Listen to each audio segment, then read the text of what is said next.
seat. So, let's start it off like this. The ignorance of betrayal. The ignorance of betrayal, I believe, is a part of everyone's life. It happens every day.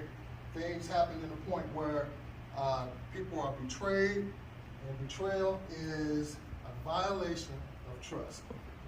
So, the ignorance of betrayal is that you just don't know. Sometimes you don't know what's going on. Sometimes you may say something and not know that it's offensive or that a person is feeling a certain way about it. But my feeling is that by the time you all leave here, we're going to understand both the ignorance and the betrayal and the resolution. I'd like to thank the Buchanan District Library and Ms. Perez for bringing me here. I'd like to thank Ms. Marie Antoinette for the connection. I'd like to thank you all in the audience for coming and being supportive. I'll tell you a little bit about myself. I was raised in South Bend, Indiana. I am formerly from Arkansas. My family came to South Bend at the beginning of the blizzard of 1978. So any of you all who are old enough to know, you know that we received over 100 inches of snow. And then after the 100 inches of snow, we had like 30, 40 days of below freezing temperature. So we moved here and we stayed with my uncle, my dad's oldest brother, Henry Taylor. We were all in this little bitty small house together with his family as well. So when I was in Arkansas, I had never seen. Amen. You don't get an opportunity to see happy black men too much because we're always bogged down with doing everything that you have to do every day and still having to deal with what's going on out there. So when they tell you that there are no good black men, you tell them that's a lie. Amen. You just found one. Amen. The question was, who's next? Who's next to be betrayed? I think that, you going on? It's all right. Let's do it. So again, betrayal is a violation of trust, and when I speak of have you ever been betrayed? But if you have been betrayed, was revenge an option? That's the thing. What did you do after the fact? Did you allow yourself to just become isolated? Did you allow yourself to become vengeful? Did you allow yourself to say, I'm never going to allow this to happen again? But another thing that I believe that goes along with was revenge an option. I would say, what about the ignorance part of it? Have you ever trained unknowingly your replacement on your job? Did you know that? You gave them all the tricks and all the shortcuts and everything to be proficient and efficient. And next thing you know, they're your boss. Or you're gone. You just brought in a new hire. You gave them everything that they needed so that they can work with you well. And now they have your position or they're your boss. That's a betrayal right there. That's one thing that's hard because that happened to me. And then, this is 3 weeks before Christmas, I got let go. And I just trained this man that had I known that he was coming in to take my job, I don't know that I would have given him all of the tools. I would have let him figure it out like I had to. But that took place, it's 3 weeks from Christmas, and now I've spent money thinking that, no, I got 3 more checks coming, I can handle business. Well, no, that's not what happened. I had to turn to my family and say, well, you all, I don't have this now, I'm not prepared now because I've lost my job. Now, I didn't lose my job because I didn't show up. I didn't lose my job because I was late. I didn't lose my job because I was ineffective or not proficient. I lost my job because I did a good job. And they saw me as someone, but I believe they brought in whoever it was. But they brought them in to replace me. They didn't let me know this. So we'll go from there. Michael Jarvis Black. Michael Jarvis Black is the main character of the story, but he's also the catalyst of the story.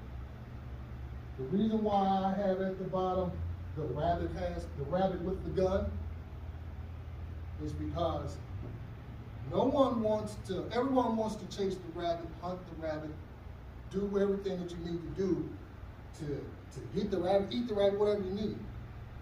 But when the rabbit has the gun, now people look at things a little differently.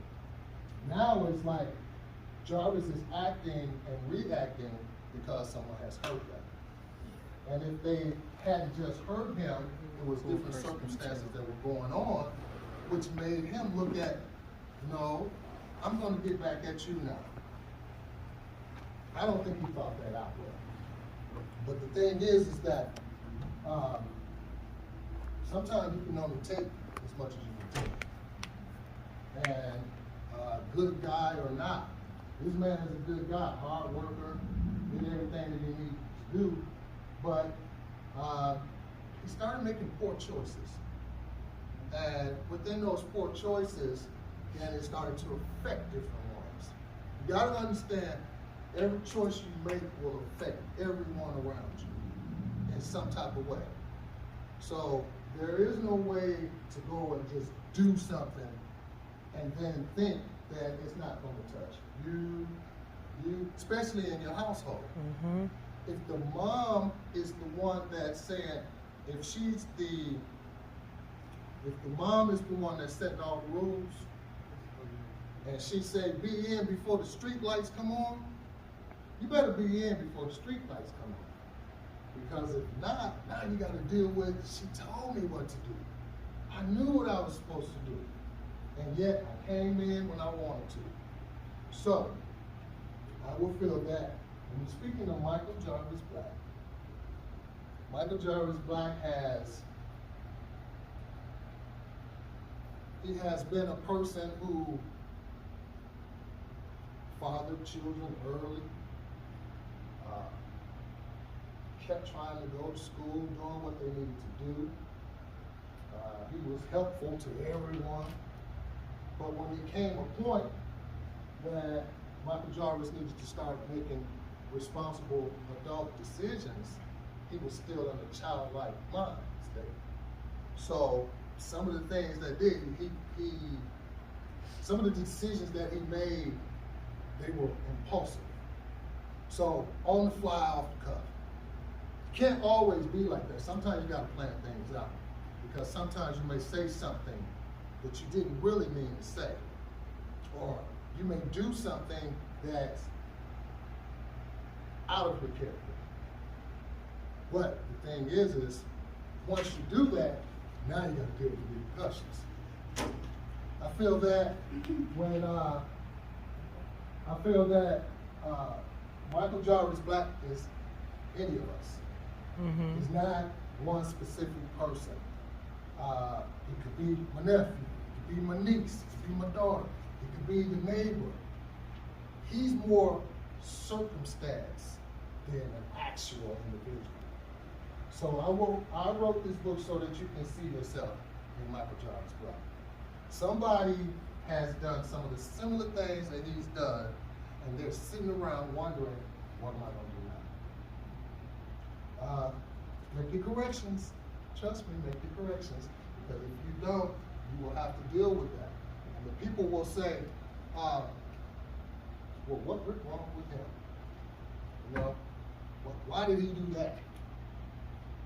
Why is he speaking that way? Why are you talking to me that way? Why isn't he hearing me? That's the Michael Jarvis Black. After you read my book, there are names in there that family members and friends will know. But I incorporated a lot of my family's names throughout the book, my grandmother's names, and, so This is personal to me. Writing has always been one of my strong suits, and creative writing has always been something that I enjoy. I had a teacher at Jackson Middle School pull me out when we were passing classes, and she pulled me out of the crowd, and I thought, what I do, I ain't do nothing, I'm just trying to go to class.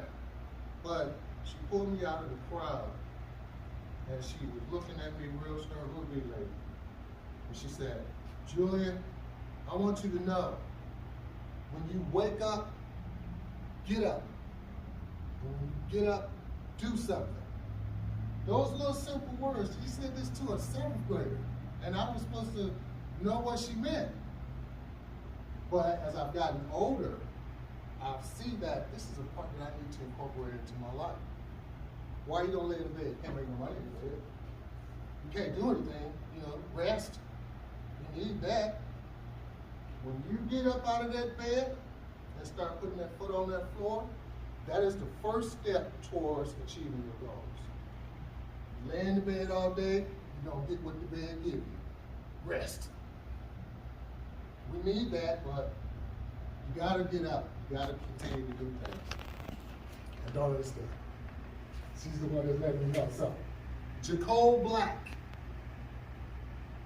Jacole Black, the spark that shattered silence and set destiny on fire.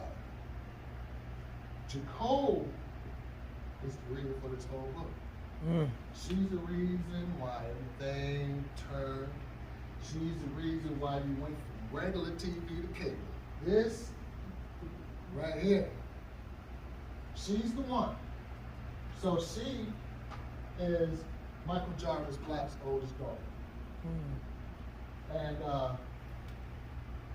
I believe that she tried to show her parents how interesting she was and is. So she's a cheerleader, and a great student. And I can't tell y'all because that's the one. That's the one right there.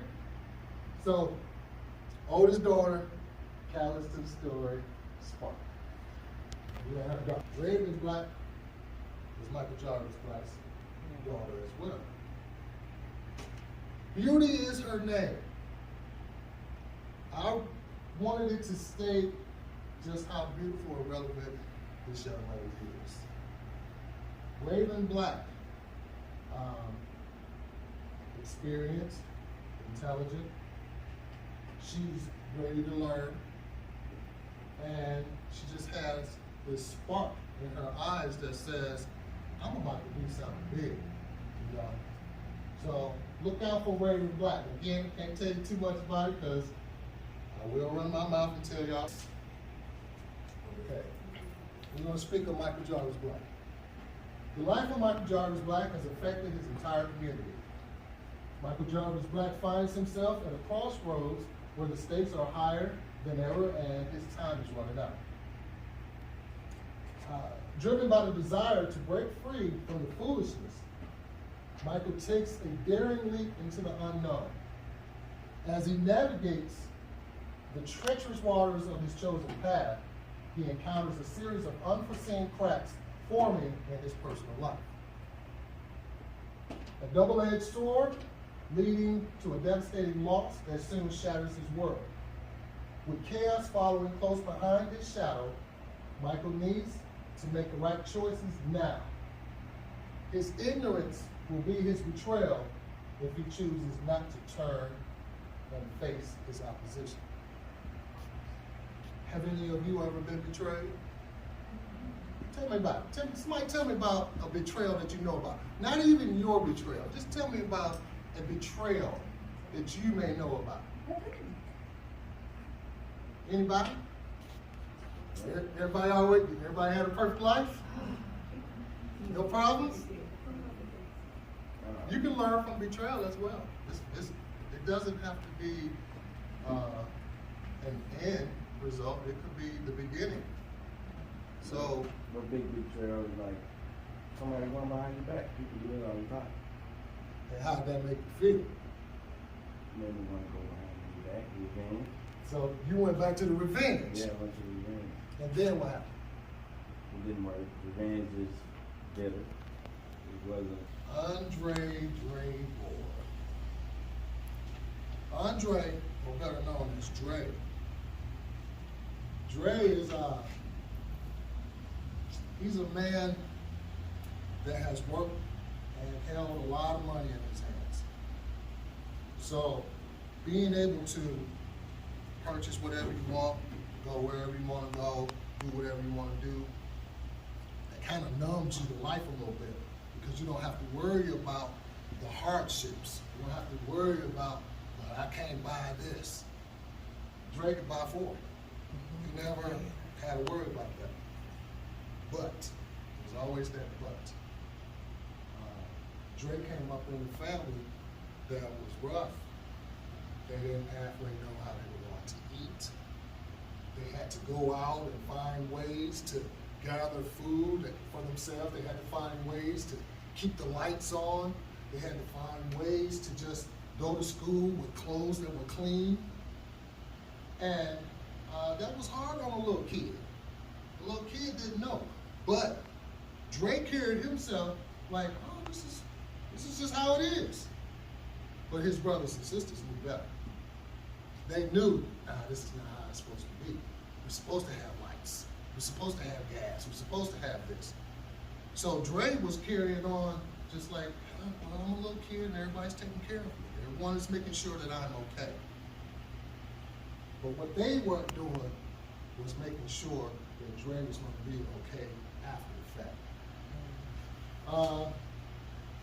Dre has a lot of losses early on. And it turns out that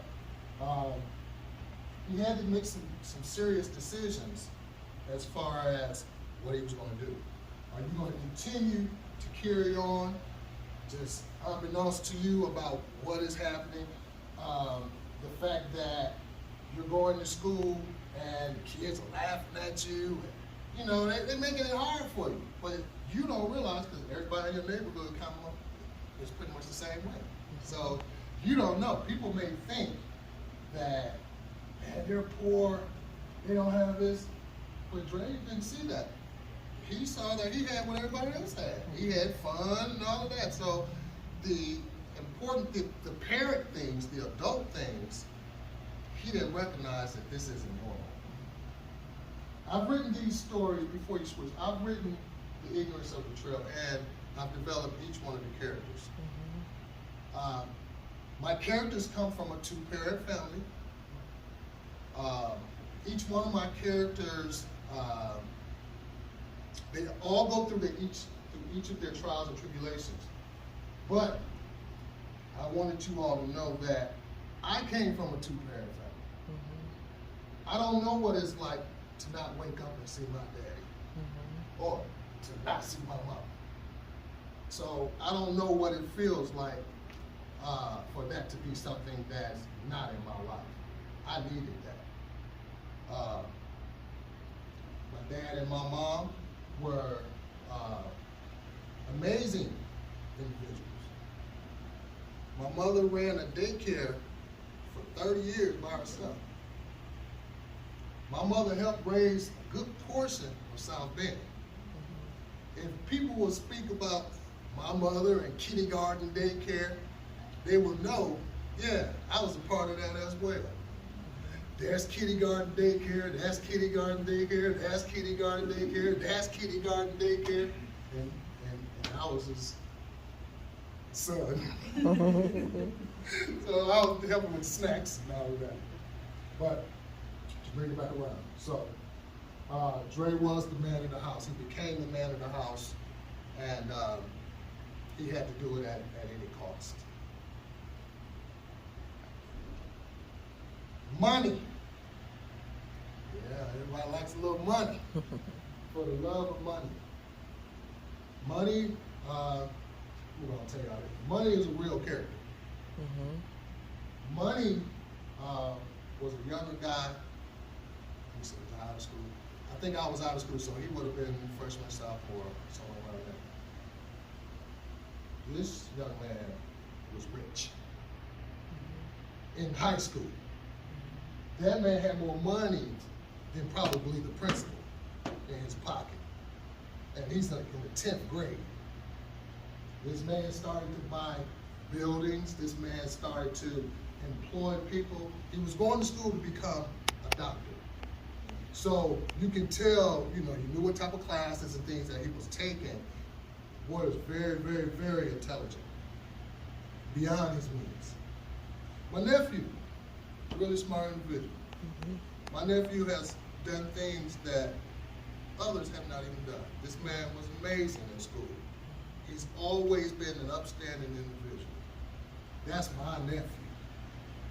I was with him when he was a baby. I took him everywhere with me as a baby. I even kind of favored him over some of the other family. That's the truth. Because, why did I write The Ignorance of Betrayal? I wrote The Ignorance of Betrayal to challenge myself. Also, trying to just make my family proud. I wanted to work hard to have them be proud of me. But the third thing is what made me put that last period in the book. I had someone close to me told me, no one will read your book, it will be trash, and you can't do it. So I won't say their names, but thank you. I appreciate that. I've gone so many places and done so many things because of that. Don't let this stop you. Because where that one person is saying, I'm not going to support you no matter what you do. That's fine. No, that's not fine. That's unfortunate. But because they told me this, you all are here. I didn't stop. They wanted me to quit. They didn't even want it to get started. They didn't know what type of talents I had. So they looked at me like a regular person around the regular people that they are.